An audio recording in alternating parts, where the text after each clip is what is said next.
Hello and welcome to both in-person and virtual attendees. My name is Chelsea Van Zandt, HR Generalist at United Structural Systems. We're excited to have you here for today's strategic workforce planning, leveraging data, and emotional intelligence for organizational resilience with Jevon Wooden. Before we begin, I'd like to share a few important reminders. Please take a moment to silence your devices. If you're joining virtually, please note that when you open the session to view the chat and Q&A, it will autoplay, so it's important that your phone is silenced. Thank you for your cooperation. If the time allows, the speakers will be able to take your questions. All attendees may type their questions into the chat. And for in-person attendees wanting to ask any questions verbally, please use the microphone. We will have a volunteer that will come directly to you, so you don't have to find the mic. And these questions will also be live in the chat for 30 days, allowing the speakers to respond post-session. As for the handout, if you're looking for it, it's going to be in your app on the session all the way at the bottom, and you can pull up the link. We truly value your feedback. After the session concludes, please complete the session survey in the app or the attendee portal to help us improve future events. To easily find session surveys, either add sessions to your schedule and navigate to program, surveys, or find the link within each individual session. Now please welcome me, sorry, not me. Now please join me in welcoming Jevon for the session titled Strategic Workforce Planning, Leveraging Data and Emotional Intelligence for Organizational Resilience. Thank you. Appreciate you. Thank you. Can everyone hear me? Sound good to go. Hey, give a round of applause to the production team. Thank you all so much for everything you've been doing, making this a hit. So raise your hand real quick for me if you are in charge of workforce planning and sometimes it just feels reactive or rushed. Anybody feel that? Oh, just about the whole room. Now raise your hand a little bit higher if it becomes a little bit more difficult because of external things. Maybe you have budget cuts, maybe regulatory constraints, maybe anything out of your control. Yep. So if you look around the room, you are not alone. That is just the way things have been going. That is the climate we are in today. But we are here today to talk about resilience, handling the things that you can handle the best you can handle them. And from a workplace standard place, that seems to be what's on the CEO's mind as well. They said 77% of what they feel as the hardest and biggest issue is attracting and retaining top talent. They didn't say supply chain. They didn't say revenue. They didn't say innovation. They said people. Getting the best people. And there's another component to that. Keeping the best people. And then on top of that, you still have to develop your best people. And you all are charged with that. Well, I'm here to help you out because I know it feels reactive. I know it gets a little tough. I know sometimes you're like, God dang, why did I choose this path? Yeah, right. Well, I'm going to tell you why you chose it, because you are all amazing and phenomenal and you want to make a difference, and you are making a difference. But we can make making a difference a little bit easier for you. So we're going to talk about the workforce planning equation.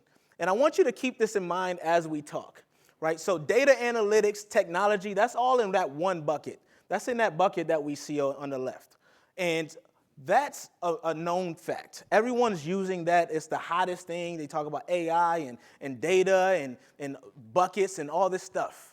But we are forgetting about the right side of this. We're forgetting about the human component that makes us so amazing, that puts us at the top of the hierarchy, so to speak, in the animal kingdom. Emotional intelligence, being human. Oftentimes, we are so afraid to tap into that gut instinct that we have, or we're not giving the agency by leadership to do what we really know is right, to take that extra step because they see a dashboard that says something otherwise. So we're going to talk about how we can combine the two to make the best decision, not just for right now, but for the future, for the organizations and for the people. And the reason why I decided to talk about this is Stefan Gans said that data is something that tells us the what and the when. But if you are not careful and you over-focus on the data, you will never see the why. Now here he is, he's a chief analytics and insights officer at Pepsi. All he does is data, but he understands that we can fall into the empathy gap if we forget about the people. So how does that look? And I want you to picture this and put yourself in this situation. I want to walk through what Unilever did with AI. Now, when they took AI, they realized that they had an issue with hiring. It would take them 4 months just to bring on one person. They would post a job, and 5 days later, they would have 500 people who applied for that one position. And that team that was in charge of reviewing all those applications, they were getting burned out. They were wondering why everybody kept leaving or wanting to shift roles. Then they looked at it and they asked the questions, what can we do better? And they realized what they needed to do was not take away the human completely. They just needed to augment, right? They just need to augment a little bit. See, this is why we forget the emotional intelligence part, because we become afraid of what we don't understand. So I'm going to help you understand what augmentation should look like, right? Not artificial intelligence, augmented intelligence. So what they did was they took an AI system that would look at a video of that candidate. It will review the candidate not just for what they're saying, but based on their leadership prowess, their potential for promotion. It will look at what's not being said, how they're saying it, communication effectiveness, and then they also combine that with some AI-reviewed cognitive game-based interview basis, right? And this is a while ago, so a lot of companies are doing this now. And once they did that, they added another component where emotionally intelligent trained leaders would review that tape to finalize the decision. Now, the key is they were emotionally intelligent trained. So this is a skill that we're talking about here. This is not something you just say, I'm born with it and I got it and I'm good. You can always get a little bit better. And what that did was, not only did they get 30% more diversity in their hiring, and they hired for merit, but they also improved their employee satisfaction scores. Why? Because the employees knew what they were doing. They told them that this was the new process, and they said, we're here to try to help you. We know you have gaps to your left and your right, and we're trying to fill them faster. And they cut down that 4 months to 4 weeks, and I'm pretty sure it's faster now. And they kept rolling with this. They said, what else can we do to make it so our people are benefiting from this, not being replaced by it, but benefiting, being able to perform at a higher level in their jobs so they can be at their best. They're not burned out.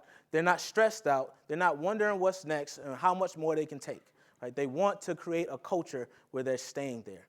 That's really the power of a strategic workforce planning maneuver. So I'm going to have a couple of these. Hopefully it works. If not, we'll just do it by proxy. I don't think we have the QR here. But when making planning decisions, what's prioritized first in your organization? Do you prioritize the data? Do you prioritize the people? Do you prioritize the business decisions? Or do you just pray and hope it works? Anybody care to share? Shout it out. Y'all can all shout it out. It's okay. Go ahead. Mm-hmm. And who can speak up, first. For me, I'm like, hey, how does this impact our people when I hear the operations people talking about, well, we're looking at doing this or that. And so I think that it plays a factor as if you're willing to speak up, then that person gets heard. Thank you. I love that. I mean, I feel like you already have this down to a science, man. You mentioned the data and the emotional intelligence. You got it. Anyone else?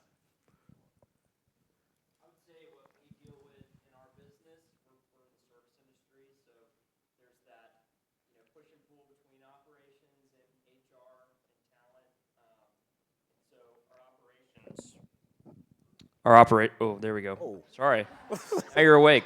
Our operations team is going to push what does the business call for, what's profitable, and HR is saying that's great, but if there's a disconnect on an emotional level, it's going to fail. So knowing that, push and pull. Yeah, see, that's you all have it locked. I love how you're doing. That's what we deal with, though, the push and the pull, right? Sometimes what's best for the people may not be best for the business. But what I've seen is if you're doing what's best for the people are getting you the results, right? So if you put the people first to get the results, your results are going to be amplified by a magnitude of thousands. For one, you get people who want to stay. And if they stay, they have that institutional knowledge. They're able to train. They're able to mentor. They're able to bring up that next generation of leaders, et cetera, et cetera. For two, the cost of bringing on new hires and retaining talent or acquiring new talent is much higher than it is to keep the new talent. But the organization has a good idea, and they're like, let's execute this idea, damn all, whatever you think, right? And we have to get out of that. But we can't get out of it if we don't have the right thing to say to the leadership, right?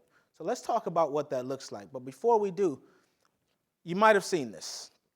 This is what we're lacking on every level. The emotional intelligence pyramid, you may have seen it in quadrants, etc. And this is how we're going to understand how to better communicate what we're seeing as the HR manager, as the person in charge for workforce planning.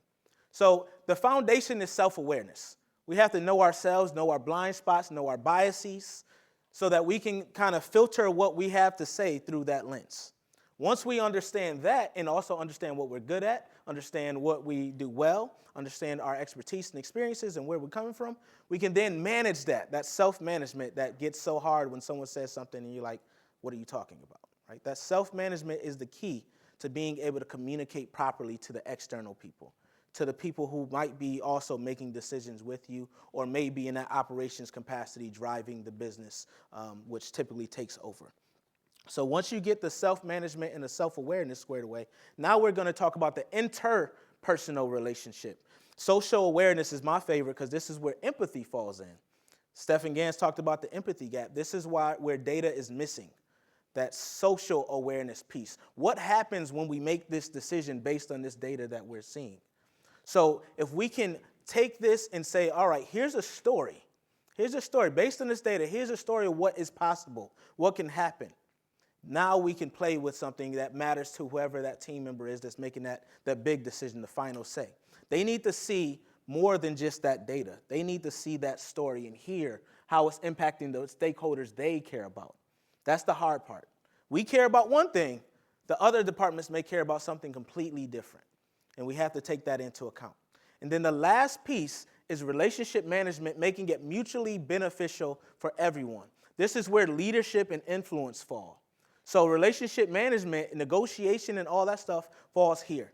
This is really where you're going to get the most bang for your buck. If you can take your story and why something matters for you and kind of tie it in and make it mutually beneficial for the other people, that's where the term win-win comes in. All right, so let's talk about what that looks like from a workforce planning perspective.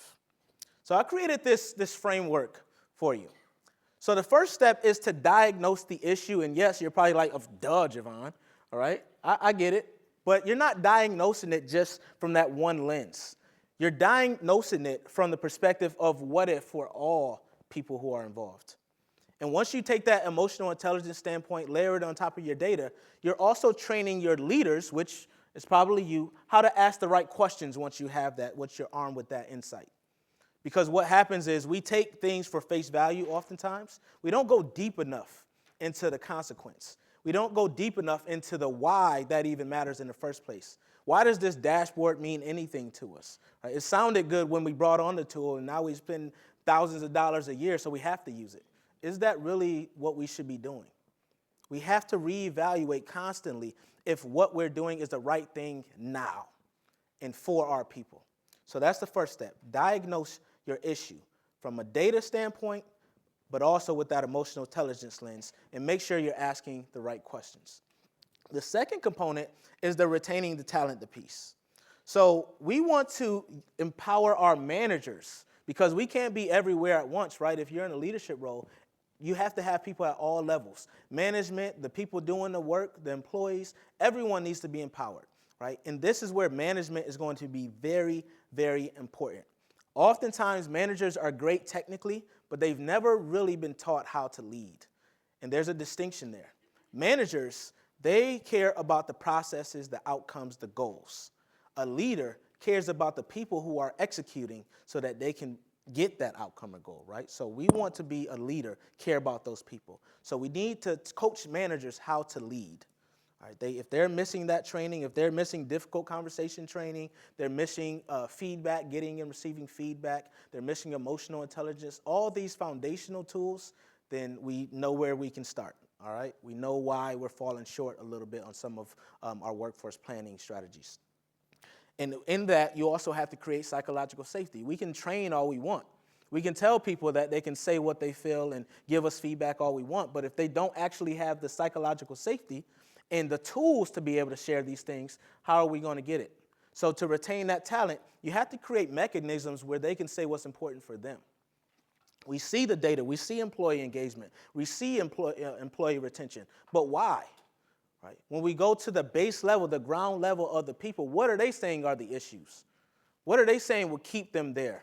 Because oftentimes what I see when I step into an organization is we throw a lot of things at people when they come on, that total compensation package that we love. We throw a lot of it, but most of it's not even being used because they don't care about any of that.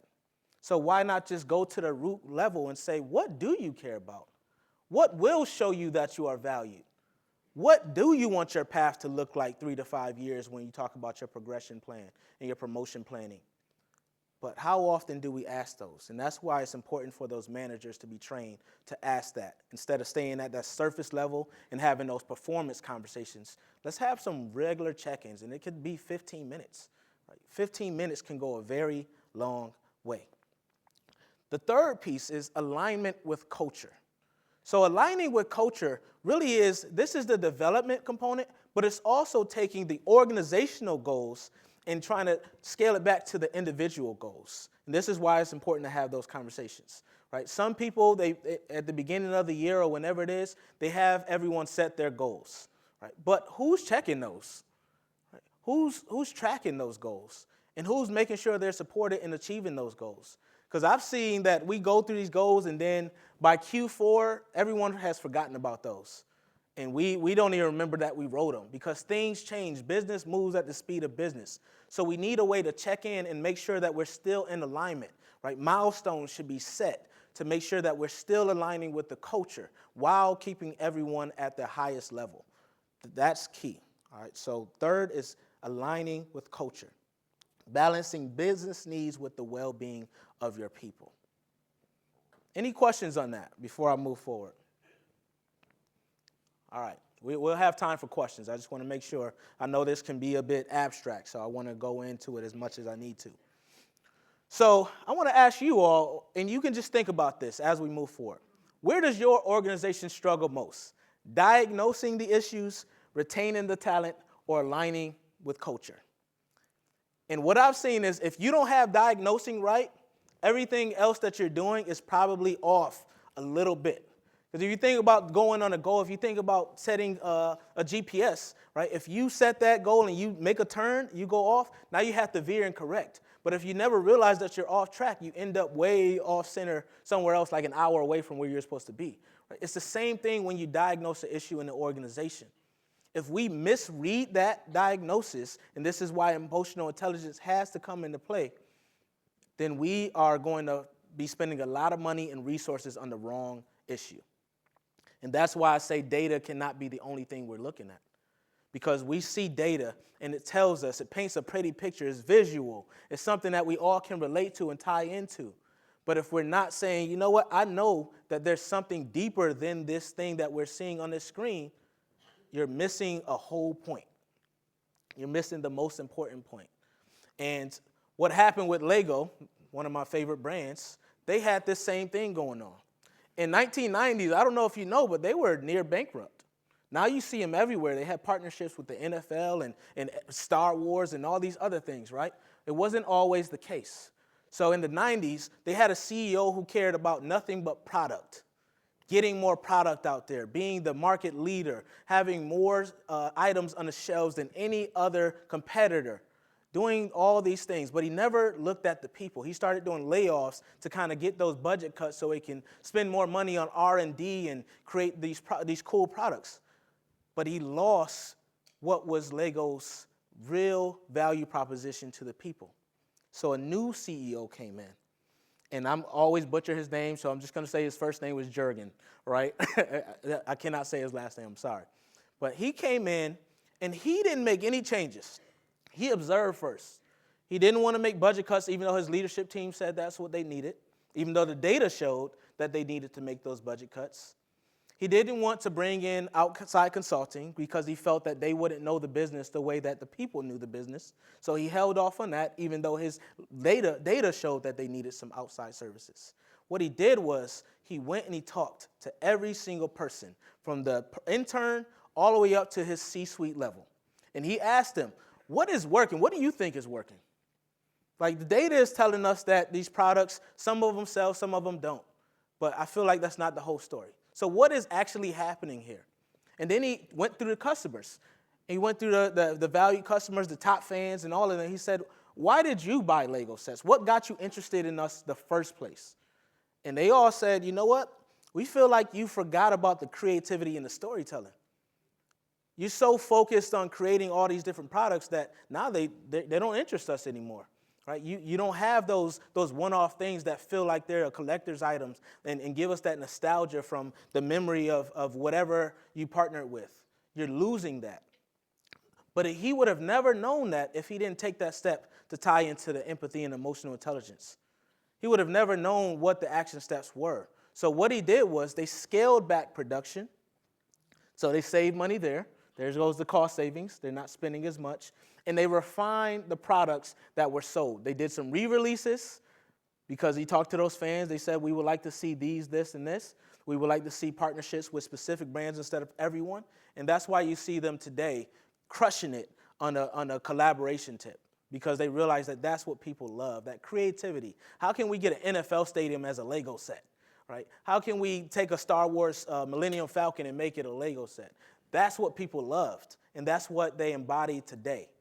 So that's where data and emotional intelligence really combine. You can't look at just that data alone. The data tells you the what and the when, but it doesn't tell you the why. So how y'all feeling? How you feeling? You ready to do a little activity? You ready to stand up a little bit? Right? It's 3 o'clock. Y'all done been walking all around this place. Well, I want to do a little scenario with you. And those who are virtual, you can type it in the chat. I want to know, this is the scenario. Your organization is experiencing a 20% employee turnover increase. The data shows no single reason. It points to a bunch of different things. No single reason is known. How do you use emotional intelligence to investigate the root cause? And here's what I would like you to do. I want you to, get into maybe 4 or 5, talk to your neighbors. You can self-select and just take a few minutes to talk about what you would do from an emotional intelligence standpoint to kind of resolve this thing, to find out what really is the root cause for that employee turnover. And here's some questions. I'll give you some help here, right? So what questions should you ask the employees? What questions should you ask the employees? Because that's what we forget, right? And then what emotional intelligence strategies could uncover hidden challenges? So go forth and conquer. I will call you back when we are ready. Just feel free to move about the cabin.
All right, all right, all right.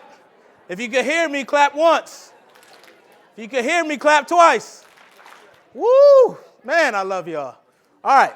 So let's talk about what came up for us. I know in the interest of time, we're going to get a virtual group first because I feel like my virtual peeps, they've been sitting with us. They've been rocking with us. So anything came up from the virtual group? Yes, we had quite a bit. So the first one is from Kendall. Our CEO does listening sessions every so often throughout the year, and anyone can ask questions. That has been more helpful than a stay interview or even Connect survey. Awesome. Now I love that. I love the focus groups where people can ask the questions to executives. I'm gonna build on that. One more in the room. Thank you. Yeah. Anyone want to share? I know we had all these people talking. I know somebody has something to say. Who wants to share? Someone who hasn't said anything yet. Okay, here we go.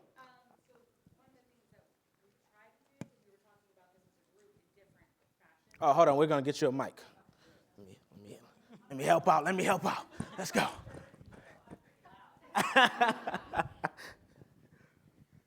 One of the things we were talking about was everybody gets out of bed in the morning and puts their 2 feet on the ground and comes to work for a very specific value proposition. And really trying to get to the bottom of what is the employee's value proposition for coming to work at your workspace and what is the leader's values proposition, and trying to figure out a way to marry those two. So we were talking about the element of a leader trying to drive efficiency and an employee feeling as though they were being disrespected. And so perhaps that employee's value proposition is, I want to come to work every day and I want to feel respected. The manager might be like, well, I have to drive efficiency, and that's one of the things that I am valuing. And then how do you marry those two in a way that satisfies both parties and take out all those assumptions? So that's what we were talking about. So did y'all come up with a way to do it? Of course not. I love it. No, Anyone but I have an think- idea of how they can do it? Asking somebody their why, like that's one of the things that we do very frequently is, Yes. what is your why? Why are you here? What motivates you and feeds you? So maybe asking that first fundamental question. Yeah, and there's an exercise called the 5 whys. Right? The 5 whys. Usually someone gets off that surface level in the third why. It may take them to 5, but usually by the third one, they're able to tell you. So why do I want to be respected? Right? Why is respect the thing for you? And then you just keep building on that until they have to go deeper, right? They have to introspect. That's one of the hardest things. And oftentimes what I find when there is butting of heads right there is because, one, yes, we have our values, but 2, we don't understand our value, right? So if we can let them know why they matter in the workplace, let them know like, oh, if I'm the manager, hey, I noticed that every time I give you some feedback, you kind of feel a way about it. Can you tell me more about that, right? Having that type of discussion, give them the license, because a lot of people are mumbling under their breath something, but they don't feel like they can actually share it. So if we can give them the space to share it and say, hey, no judgment, this is you and I talking, this is your space, but I want you to understand that I value you, and if I'm coming off wrong to you, right, then let's fix it. Let's see how we can make this work, because I need you, right? I need you. I'm in your charge, right? I'm here to help you get to be the best version of yourselves and get to whatever success looks like for you. But I need you to help me with my success too. Right? So if we can co-create that, then that conversation will move a lot of that friction out of the way. Because conflict can be good, but we have to allow space for it to become good. Right? So we have to have real conversations. All right. Let me see. We have time for one more. One more. Anybody want to share anything that came up for them? If not, that's all. Okay, perfect. Do I need to run again? I'll run. I'm all for it. We talked about several things, just stay interview questions, asking somebody what they could do to get you to stay specifically when someone's leaving. And then we also talked more about the hidden challenges part. Everybody at work typically has like a support person, like your work spouse or your work bestie. Yeah. So if the bestie left, if that's part of the turnover issue, going to them being like, just want to check in, like, how are you doing? Your bestie left. How can HR support? Yes, that good point. And that's one of the things that I was hoping someone would bring up is the fact that, we may keep someone, like if there's a layoff, for example, some people stay, but that impacts them, right? They're still thinking about their safety, one, or they may have lost their friend, two, and three, the whole culture and energy shifts. And it doesn't just go away the next day, even though most leadership wished it did. So one of the things could be having those town halls where we have those discussions, asking questions. But again, if you empower the people who are closest to the people, then you're going to get somewhere. So if I'm the manager, or if I'm given empowered to talk to people in that way, then we can have a deep conversation, and it's okay not to be okay. But let's see how we can move forward together. One, is this something you can even get over, right? First and foremost, do you feel like you can get over it? That's a conversation you have to have internally. But then if someone asks you that, you got to be ready to answer, right? And the second thing is, what would you have done differently, right? Is there any way that you could foresee that we do this better? Any way. And listen to that answer and take that as feedback.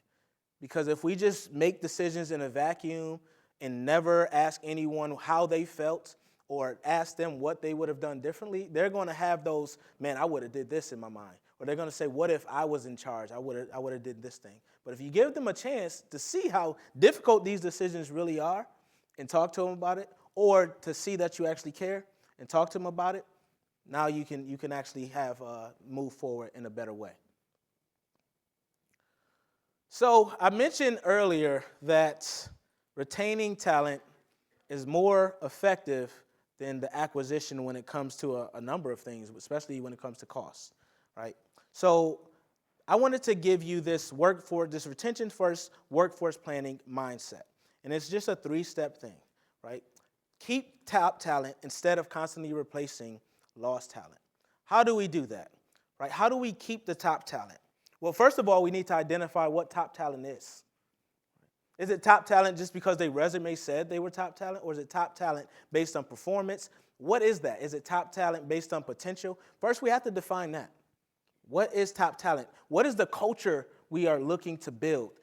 Jim Collins talked about it in Good to Great. He said, you hire first, and then you worry about what happens, right? Because you want to get the right people in, people who believe, people who will take ownership of the mission just as much as you do as the leader. Then you have to be able to empower them, because you can't be everywhere at once. So as a leader, you got to be able to say, hey, here's what I would like to see from you. I'm going to give you a little bit more responsibility than your position may dictate, because I believe that you're able to do these things, and I want to see you there next year. I want to see you there in a couple of years, right? Empower them. Show that they matter. That's how you're going to retain, because 2 things are for certain. There's 2 things that people really, really care about and why they stay places. 1, meaningful work. If they feel like their work is meaningful and what they're doing is valued, you're already winning. The second thing is recognition. These have been proven to be what people truly care about. Money is fleeting. After you start getting paid a certain amount for a certain time, it goes away. You get used to it. It's called hedonic adaptation. Humans are good at that. We adapt to our situations and circumstances, right? So we have to be mindful of that. Money is not the main driver. Meaningful work and recognition. So figure out that, and you're already thinking about how you can retain your top talent. The second piece is prioritizing engagement strategies before recruitment strategies. Well, that goes without saying, but it's hard because you're always having new initiatives. You're always looking to bring in new talent. You're always looking to keep that pipeline full. But what happens is we overstock on talent. We start taking away and siloing people so much that they're only doing this one little thing. They get bored at work. They don't enjoy what they're doing anymore, and that's why we're losing them. And you may not lose them from a perspective of them leaving the company. They may be sitting right there, but they're no longer there. All right. So we have to keep that in mind.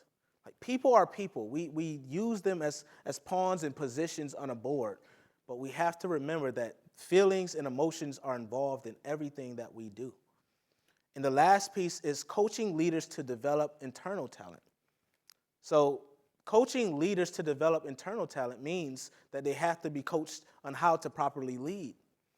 It's a hard thing to do, right? Leading it really goes against what most of us are innately built to do, because leading means that I have the success of so many other people, however many people who are under me, I have their success on my back, so to speak.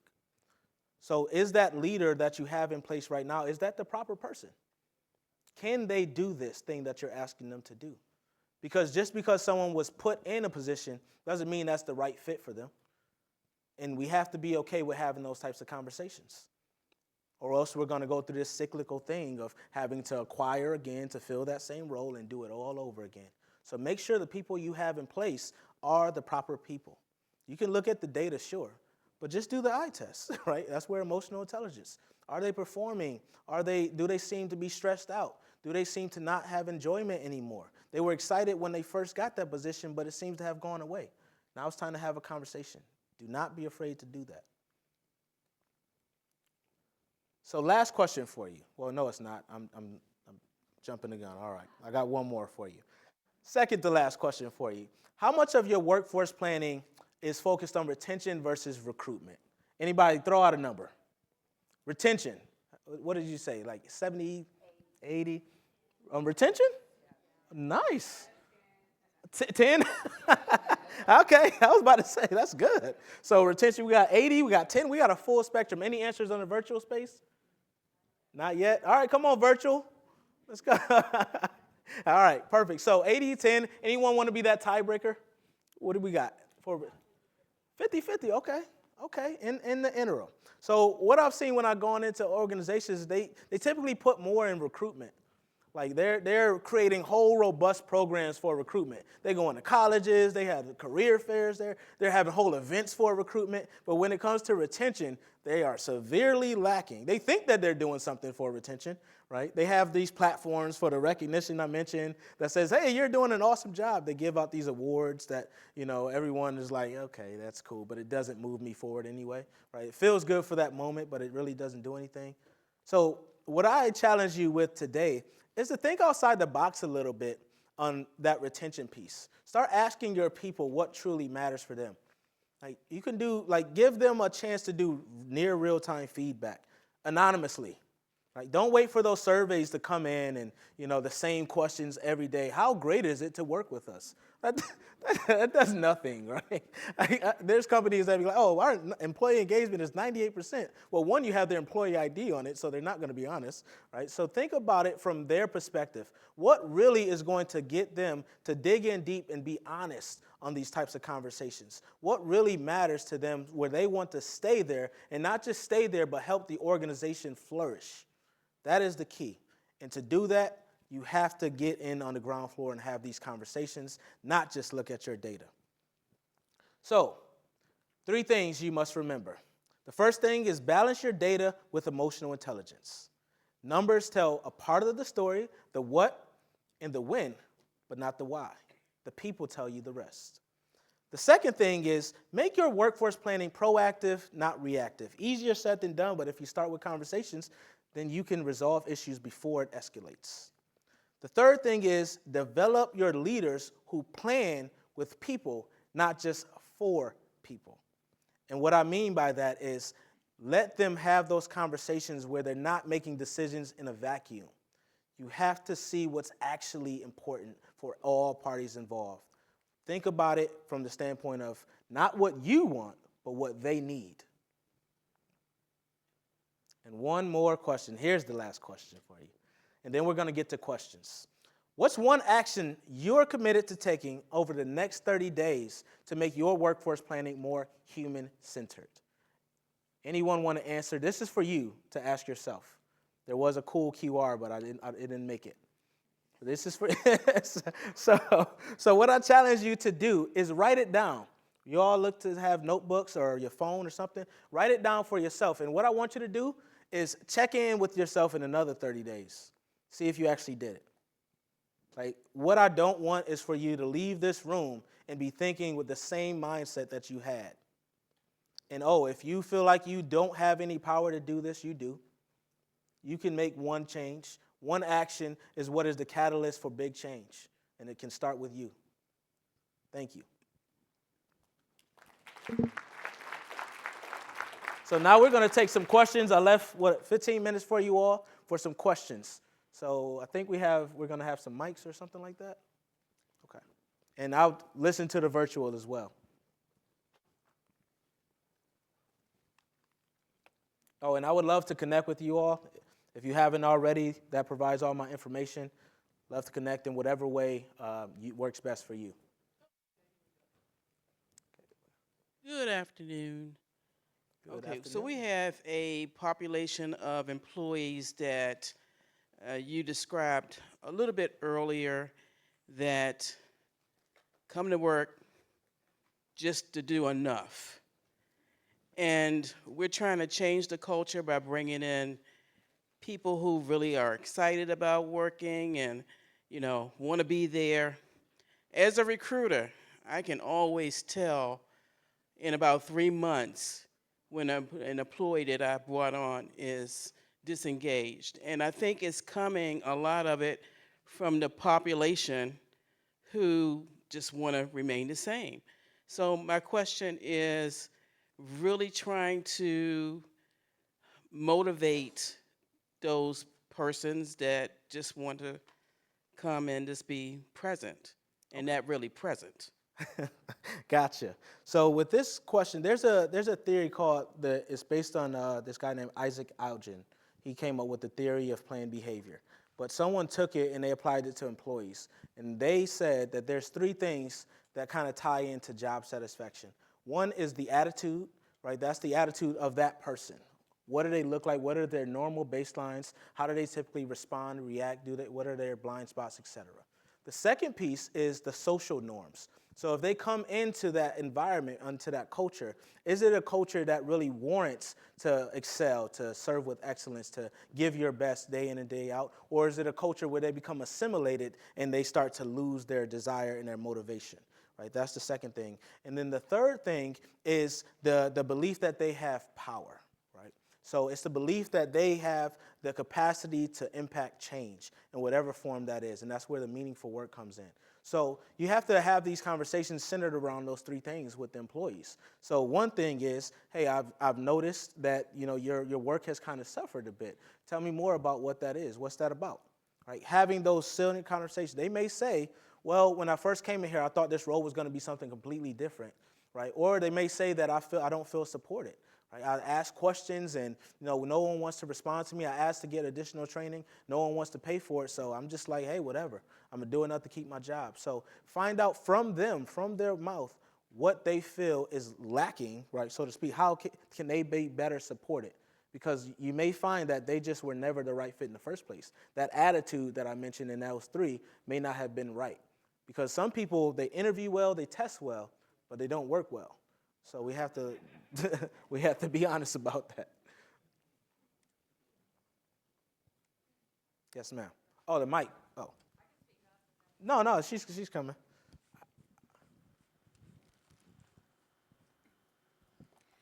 Okay, so my question is about, we're a manufacturing company, so a large part of our workforce is deskless workers, they're blue-collar workers, and like their job is their job. There's not a lot of upward mobility. They've been at the company a long time. How do you engage with those people? They're the ones that if you send a survey out by email, they're not going to answer it because they think it's stupid. Yeah. I mean, for lack of a better word. They're that type of people, but you still want to engage with them and you want them to know that they're appreciated. Yeah, so here lies the question of asking them how we best show you that you're appreciated, right? You've been at this company for a while. We know that, we don't have a lot of room and wiggle room to put you in a different role, but if they're still performing at the level, then they still care already, right? So now we got to ask them, how can we show that we appreciate the fact that you've been here 20 years and you still care? You still come here and give it day in and day out, and find out why. Like, why do they care on that level where they're willing to still come in there and give it like it was day one? All right, so, and then once you find that out, you may be able to craft a position for them, right? Something that you hadn't thought about. I've seen people create roles just because they realized that this person would be better served doing something else in that conversation.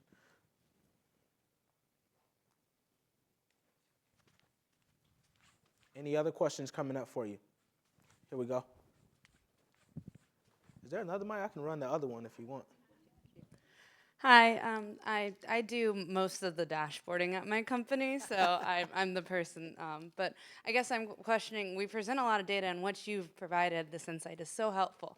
How can I, in my role, ensure that emotional intelligence, those why questions, are captured, while also providing the data to assist with those? Yeah, absolutely, and that's a great question, and no shade to you. I love data too, but but how you would do that is really like you said in the storytelling, right? Here's what we have. Here's the picture of the what and the when, but here's how it's going to impact these whatever stakeholders is looking at. If it's employee engagement, here's how we're going to make sure the employees in this demographic are going to be more engaged, and here's why it's important.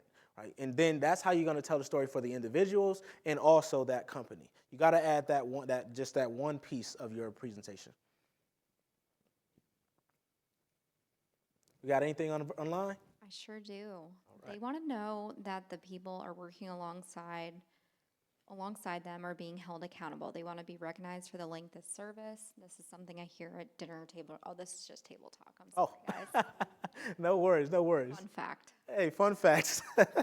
No worries. Anything else in the crowd? Going once, going twice. Okay, here we go. We got one here.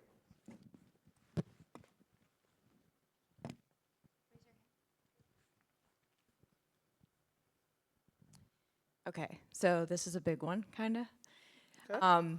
So what is the suggestion so I'm going to take a couple themes that we've heard, right? So one is the lady back here that was talking about the focus on recruitment and bringing in the right people to fix the culture, right? Because we hear that a lot. Mm-hmm. We need to bring in the people to fix the culture. We know as HR professionals that's not how it works, right? You don't recruit people that are going to come in, change everything, because they are going to assimilate to what you have.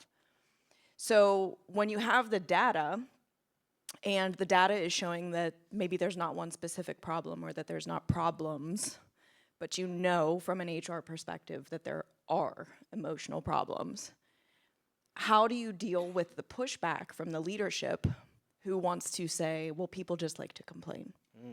Or these aren't real issues. How do we do that? Yeah, so you got to find out what those leaders care about, right? And tell them how it's impacting what they care about. So that's why it's so important. You know the why. You know that it's not the whole story. There's multiple problems. There's multiple issues, right? But now you have to say, all right, how do I show them this in a way that they really will listen up? And one of the ways is usually money, the budget, the monetary gain, the revenue, the profits, whatever it is. That's one. The COO may care about the operations, right? If things are grinding to a screeching halt, hey, we have project scope creep all the time. Hey, you're wasting budget on this. If you can tie those types of things into what you're talking about, then you'll have their ear.